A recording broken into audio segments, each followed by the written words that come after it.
Good morning dear children. ഇന്ന് നമ്മൾ പഠിക്കുന്നത് റ എന്ന അക്ഷരത്തിൻ്റെ സ്വരചിഹ്നമാണ്. നമുക്ക് പഠിക്കാം. നോക്കിക്കേ, റ എന്ന അക്ഷരത്തിൻ്റെ സ്വരചിഹ്നം. ഇതിൻ്റെ ഷേപ്പ് കണ്ടോ? മുകളിൽ നിന്ന് കുറച്ച് വളഞ്ഞ് താഴേക്ക് വന്നു, എന്നിട്ട് വളച്ച് അകത്തേക്ക് വെച്ചു. ഇത് ഏതക്ഷരത്തിൻ്റെ ചിഹ്നമാ? റ എന്ന അക്ഷരത്തിൻ്റെ ചിഹ്നമാണിത്. ഈ ചിഹ്നത്തിന് ഒരു പേരുണ്ട്, ഋകാരം. എന്താ ചിഹ്നത്തിൻ്റെ പേര്? ഋകാരം. അപ്പോൾ നമുക്കിത് എഴുതാൻ പഠിക്കാം.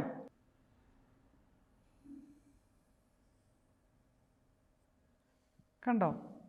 റ എന്ന ചിഹ്നം കണ്ടോ? റ എന്ന അക്ഷരത്തിൻ്റെ ചിഹ്നം കണ്ടോ? മുകളിൽ നിന്ന് കുറച്ച് വളച്ച് താഴേക്ക് വന്നു, എന്നിട്ട് അകത്തേക്ക് വളച്ചു. ഏത് ചിഹ്നമായി? റ എന്ന അക്ഷരത്തിൻ്റെ ചിഹ്നമായി. എന്താ ചിഹ്നത്തിൻ്റെ പേര്? ഋകാരം. എല്ലാവരും സ്ലേറ്റ് എടുത്തേ. നമുക്ക് സ്ലേറ്റിൽ എഴുതാം. മുകളിൽ നിന്ന് ഇച്ചിരി വളച്ച് താഴേക്ക് വന്നു, എന്നിട്ട് അറ്റം വളച്ച് അകത്തേക്ക് വെച്ചു. എന്താ ചിഹ്നത്തിൻ്റെ പേര്? റ. എന്താ ചിഹ്നത്തിൻ്റെ പേര് പറഞ്ഞേ? റ. ഒരാശം കൂടെ എഴുതിക്കേ.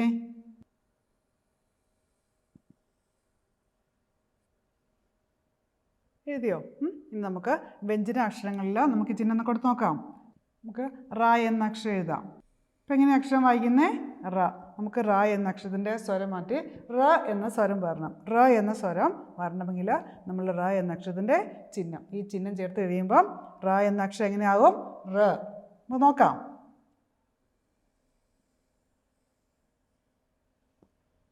ഇതെങ്ങനെയാണ് വായിക്കുന്നത്? റ. ഇനി വ എന്ന അക്ഷരം എഴുതിക്കുക എല്ലാവരും. വ.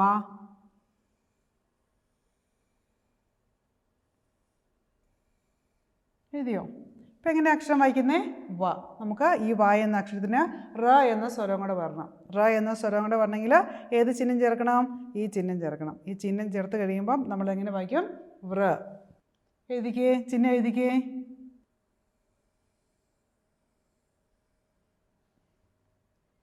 വായ എഴുതിയിട്ട് വലതുവശത്ത് റയുടെ ചിഹ്നം കൂടെ എഴുതി കഴിയുമ്പം എങ്ങനെയാണ് അക്ഷരം വായിക്കുന്നത്? റ. റ, വ്ര. ഓക്കെ, എല്ലാവരും സ്ലേറ്റ് താഴെ വെച്ചേ. നമുക്ക് ഈ അക്ഷരവും ചിഹ്നം ചേർത്ത് വരുമ്പോൾ അക്ഷരവും എങ്ങനെ വായിക്കും നമുക്ക് നോക്കാം. മാ, മ്ര. എൻ്റെ ഒപ്പം പറയണേ. ചിഹ്നം ഇല്ലാതെ എങ്ങനെയാണ് അക്ഷരം വായിക്കുന്നത്? മാ. റയുടെ ചിഹ്നം കൂടെ വരുമ്പോൾ എങ്ങനെയാകും? മ്ര. ഓക്കെ, മ്ര എന്ന് പറയുമ്പം ഏത് സ്വരം അവസാനം വരുന്നത്? റ എന്ന അക്ഷരത്തിൻ്റെ സ്വരം. മ്ര. മാ, മ്ര, ന, നൃ, ക, ക്ര. ഒരാഴ്ച കൂടെ എൻ്റെ ഒപ്പം പറഞ്ഞേ. നമുക്ക് ഒരാഴ്ച കൂടെ പറയാം. മാ, മ്ര, ന, നൃ, ക, ക്ര. അപ്പോൾ നമ്മൾ ചിഹ്നം ചേർത്ത് അക്ഷരങ്ങൾ വായിക്കാൻ പഠിച്ചു. നമുക്കിനി വാക്കുകൾ വായിക്കാം. ഓക്കെ, ഇവിടെ മാ എന്ന അക്ഷരത്തിനാണ് റ എന്ന അക്ഷരത്തിൻ്റെ ചിഹ്നം കൊടുത്തിരിക്കുന്നത്. അപ്പോൾ മായുടെ സ്വരം മാറി ഏത് സ്വരം വരും? മൃ. മൃഗം, മൃഗം. നമ്മളെങ്ങനെയാണ് വാക്ക് വായിച്ചേ? പറഞ്ഞേ. മൃഗം, മൃഗം.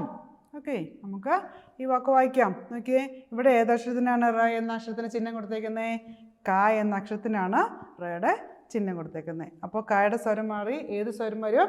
ക്ര എന്ന സ്വരം വരും. പറഞ്ഞേ. കൃഷി, കൃഷി. ഒരാശം കൂടെ പറഞ്ഞേ. കൃഷി, കൃഷി. വായിക്കാൻ പഠിച്ചോ? അപ്പോൾ നമുക്ക് ഈ വാക്ക് വായിക്കാം. നോക്കിയേ, ഇവിടെ ന എന്ന അക്ഷരത്തിന് റയുടെ ചിഹ്നം വരുമ്പം നായുടെ സ്വരം മാറി ഏത് സ്വരം വരും? നോക്കിക്കേ, ഇവിടെ മായ്ക്ക് ചിഹ്നം വന്നപ്പോൾ എങ്ങനെ വായിച്ചു? മൃ. ഇവിടെ കായ്ക്ക് റയുടെ ചിഹ്നം വന്നപ്പോൾ എങ്ങനെ വായിച്ചു? ക്ര.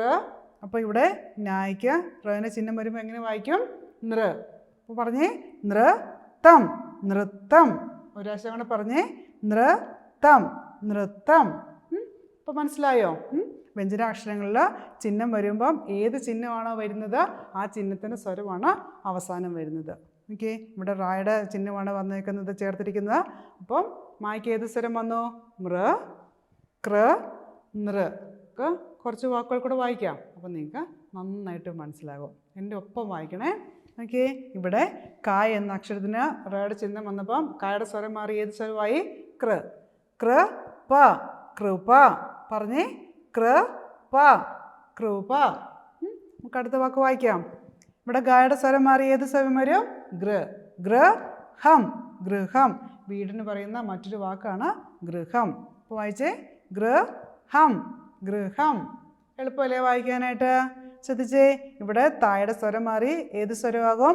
റയുടെ ചിഹ്നം വരുന്നതുകൊണ്ട് ഏത് സ്വരം വരും? തൃ. അപ്പം എങ്ങനെ വായിക്കുന്നേ? തൃണം, തൃണം. പറഞ്ഞേ.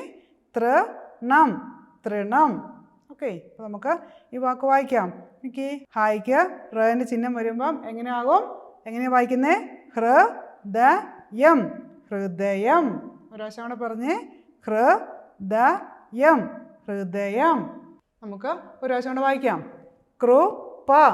കൃപ. ഗൃഹം. ഗൃഹം. എൻ്റെ ഒപ്പം പറയണേ. തൃണം. തൃണം. ഹൃദയം. ഹൃദയം. ഓക്കെ, വായിക്കാൻ പഠിച്ചോ? എളുപ്പമല്ലേ വായിക്കാനായിട്ട്? ചിഹ്നം മനസ്സിലായാൽ നന്ന എളുപ്പമാണ് വായിക്കാനായിട്ട്. ഓക്കെ, അപ്പോൾ ചിഹ്നം കാണുമ്പോഴേ അത് ഏത് അക്ഷരത്തിൻ്റെ ചിഹ്നമാണെന്ന് മനസ്സിലാക്കണം. ഓക്കെ, ഇവിടെ ക എന്ന വ്യഞ്ജനാക്ഷരത്തിന് നമ്മൾ പഠിച്ച അത്രയും ചിഹ്നങ്ങൾ ചേർത്ത് തന്നിട്ടുണ്ട്. അപ്പോൾ നമുക്ക് വായിക്കാം. എങ്ങനെ വായിക്കുന്നത് നമുക്ക് നോക്കാം. ക, കാ, കി, കീ, കു, കൂ, കൃ. ഒരാഴ്ച എൻ്റെ ഒപ്പം പറയണേ, ഉറക്കെ വായിക്കണം കേട്ടോ. ക എന്ന ആദ്യത്തെ അക്ഷരത്തിന് എന്ന അക്ഷരത്തിന് ചിഹ്നമുണ്ടോ? ഇല്ല, അതിന് സ്വരം മാത്രമേ ഉള്ളൂ. അതുകൊണ്ട് കാ ദീർഘം വരുമ്പോൾ നീട്ടി പറയണം. കാ, കി, കീ. കെട്ടുപള്ളി വരുമ്പോൾ നീട്ടി പറയണം. കീ, കു, കൂ, കൃ. ഓക്കെ, അപ്പോൾ ചിഹ്നങ്ങൾ ചേർത്ത് അക്ഷരങ്ങൾ വായിക്കാൻ പഠിച്ചോ? നോക്കിക്കേ, ഇവിടെ പ എന്ന അക്ഷരം തന്നിട്ടുണ്ട്, ത എന്ന വ്യഞ്ജനാക്ഷരം തന്നിട്ടുണ്ട്. ഈ ചിഹ്നങ്ങൾ ചേർത്ത് നിങ്ങൾ സ്ലേറ്റിൽ എഴുതണം. സ്ലേറ്റിൽ എഴുതിയിട്ട് പല പ്രാവശ്യം വായിക്കണം. പ എന്ന അക്ഷരം ആദ്യമേ പ എഴുതണം. എന്നിട്ട് ആയുടെ ചിഹ്നം വരുമ്പോൾ എങ്ങനെ വായിക്കും? പ, പാ, പി, പീ, പു, പൂ, പ്ര. ഇനി തായ്ക്കാണ് ചിഹ്നങ്ങൾ ചേർത്തെങ്കിലെങ്കിലോ? ത, താ, തി, തീ, തു, തൂ, തൃ. അപ്പോൾ ചിഹ്നങ്ങൾ ചേർത്ത് നിങ്ങൾ സ്ലേറ്റിൽ എഴുതണം. സ്ലേറ്റിൽ എഴുതിയിട്ട് ഓരോ ചിഹ്നം തൊട്ട് തൊട്ട് ഉറക്കെ വായിക്കണം കേട്ടോ. അപ്പോൾ നന്നായിട്ട് പഠിക്കും. അപ്പോൾ ശ്രദ്ധിച്ചേ, അപ്പോൾ നമ്മൾ ഇന്ന് പഠിച്ച ചിഹ്നം ഏത് അക്ഷരത്തിൻ്റെ ആയിരുന്നു? സ്വരാക്ഷരങ്ങൾ ഏത് അക്ഷരത്തിൻ്റെ ചിഹ്നം നമ്മളിന്ന് പഠിച്ചത്? റ എന്ന അക്ഷരത്തിൻ്റെ. അപ്പോൾ നമ്മൾ റ എന്ന അക്ഷരത്തിൻ്റെ സ്വരചിഹ്നം വരെ പഠിച്ചു. അപ്പോൾ നമുക്കിനി അടുത്ത ക്ലാസ്സിൽ പുതിയ ചിഹ്നം പഠിക്കാം. ബൈ.